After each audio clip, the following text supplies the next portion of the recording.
इतिहासका पानाहरू पल्टाउँदा कीर्तिपुरको नाम विभिन्न कालखण्डमा फरक फरक रूपमा उल्लेख भएको पाइन्छ।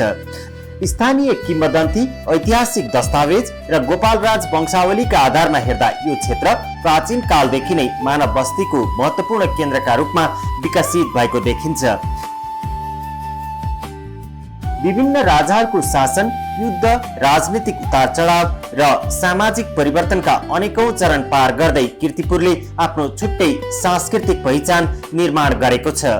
मल्लकालीन सभ्यता, नेवार संस्कृति र स्थानीय परम्पराले यहाँको जीवनशैलीलाई अझ समृद्ध बनाएको छ। यही कारण कीर्तिपुरलाई उपत्यकाको जीवित सङ्ग्रहालय समेत भन्ने गरिन्छ। धार्मिक सम्पदाको दृष्टिले कीर्तिपुर अत्यन्त सम्पन्न नगर हो। यहाँका मन्दिर, चैत्य, विहार र गुम्बाहरूले धार्मिक सहिष्णुता तथा सांस्कृतिक विविधताको उत्कृष्ट उदाहरण प्रस्तुत गर्दछन्।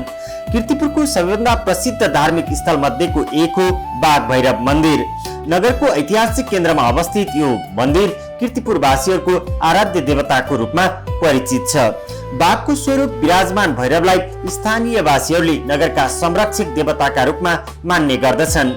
विवाह, व्रतबन्ध, अन्नप्राशन लगायत शुभ कार्य आरम्भ गर्नुअघि बाघ भैरवको पूजा गर्ने परम्परा आज पनि उत्तिकै जीवित छ। शताब्दीौं पुरानो यो मन्दिर नेवारी वास्तुकलाको उत्कृष्ट नमुनाका रूपमा परिचित छ। बहुस्तरीय छाना, कलात्मक काठका टुँडाल, इँटाको आकर्षक संरचना र सूक्ष्म कलाकृतिले सजिएको यस मन्दिरले नेपालको परम्परागत वास्तुकलाको वैभवलाई उजागर गर्दछ। प्रत्येक वर्ष सञ्चालन हुने बाघ भैरव जात्राले सम्पूर्ण नगरलाई धार्मिक तथा सांस्कृतिक उत्सवमय बनाउने गर्दछ।